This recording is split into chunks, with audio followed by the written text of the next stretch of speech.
शिवा बचपन से ही रफ्तार से बातें किया करता था। उसकी रफ्तार देख लोग दंग रह जाते थे। उसके पिता शराबी थे, इसीलिए वो पेपर बेचकर घर चलाता था। जब उसके पिता का देहांत हो गया तो घर की जिम्मेदारी पूरी तरह से उस पे आ गया। फिर एक दिन उसके चाचा ने कहा, तुम रफ्तार के बादशाह हो, एक एम्बुलेंस ले लो, अच्छी कमाई हो जाएगा। चाचा की बात मानकर शिवा एक गुंडे से पैसे उधार लेकर एम्बुलेंस खरीद लिया। लेकिन वो जब भी किसी मरीज को अस्पताल लेकर जाता वो रास्ते में ही मर जाता, जिससे सभी उसे पनौती कहते थे। अगले दिन एक गुंडे के बॉस को किसी ने चाकू मार दिया था। वह उसे अस्पताल लेकर गया, लेकिन डॉक्टर ने कहा आपने आने में देर कर दी, जिससे गुस्साए बदमाश उसे मारने उसके पीछे पड़ गए। शिवा ने बड़ी मुश्किल से थाने घुसकर अपना जान बचाया। वो घर जाकर अपनी माँ पे गुस्सा करने लगा और अपनी फूटी किस्मत को कोसने लगा। उसकी माँ बेटे की तकलीफ से बहुत आहत हुई और भगवान से रोकर उस पर कृपा करने की प्रार्थना करने लगी। उधर शिवा एम्बुलेंस लेकर काम से जा रहा था, तभी एक भैंस उसकी गाड़ी से टकरा गया। जब उसकी आंख खुली तो खुद को अस्पताल में पाया। जब वो अस्पताल से बाहर आया तो उसने देखा उसे लोगों के सर पे 1 मीटर दिखाई देने लगा, जिसमें उनकी आयु दिख रही थी। माँ के आंसुओं ने यमराज भगवान को हिला के रख दिया। भगवान ने वरदान स्वरूप शिवा को ऐसी शक्ति दी जिससे वह लोगों की आयु देख सकता था। फिर भी शिवा को अपनी शक्ति पे भरोसा नहीं था। उसने अपनी शक्ति आजमाने के लिए एक आदमी को देखा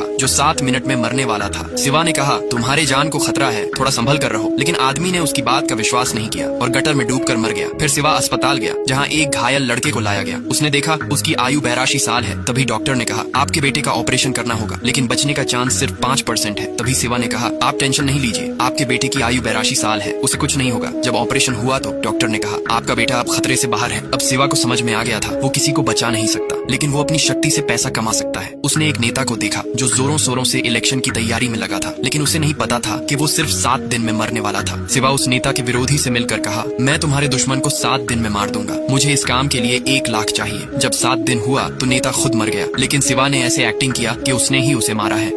अब शिवा सीनू नाम के गुंडे के पास जाकर कहता है, मैं अंडरवर्ल्ड का खास आदमी हूँ, मुझे 1 करोड़ दो तो मैं तुम्हारा दुश्मन शक्ति दादा को टपका दूंगा। शीनू उसे पैसे दे देता है, लेकिन साथ ही अपना एक आदमी को शिवा पर नजर रखने को भेज दिया, ताकि उसे पता चल जाए कि वो इतने बड़े लोगों की हत्या कैसे करता है। जब ये बात शिवा को पता चला तो वो जानबूझकर काला जादू का नाटक करने लगा, ताकि उस बदमाश को लगे कि वह लोगों को काला जादू करके मारता है। उधर शक्ति दादा होटल में अय्याशी कर रहा था, तभी उसकी गर्लफ्रेंड ने शक्ति दादा को मटन खिला दिया। शराब के नशे में धुत मटन की हड्डी उसके गले में फंस गया, जिससे खून की उल्टी करके वो मारा गया। अगले दिन श्रद्धांजलि के लिए शिवा एक माला उसकी अर्थी पे डालने आया, जिससे सीनू को भी उस पे पूरी तरह विश्वास हो गया। अगले दिन शिवा का दोस्त ने कहा कि शहर से दूर एक अस्पताल में ब्लड पहुंचाना है, समय बहुत कम है। शिवा भी उसकी बात मानकर एक सहयोगी के साथ शहर की ओर निकल गया। उसकी रफ्तार देखकर सहयोगी का हवा टाइट हो गया। वह समय पर ब्लड पहुंचा दिया, लेकिन इस दौरान उसकी गाड़ी खराब हो गई। वह पास के यमराज जी मंदिर में पहुंचा, जहाँ तिलक लगाते समय पुजारी जी को आभास हुआ कि जरूर इस पर यमराज जी का कृपा है। जब शिवा अपनी मंगेतर के साथ सब्जी मंडी गया तो उसने देखा कई सारे बच्चे के साथ उनकी टीचर भी अगले दिन मरने वाले थे। वो सोच में पड़ गया, आखिर इतने सारे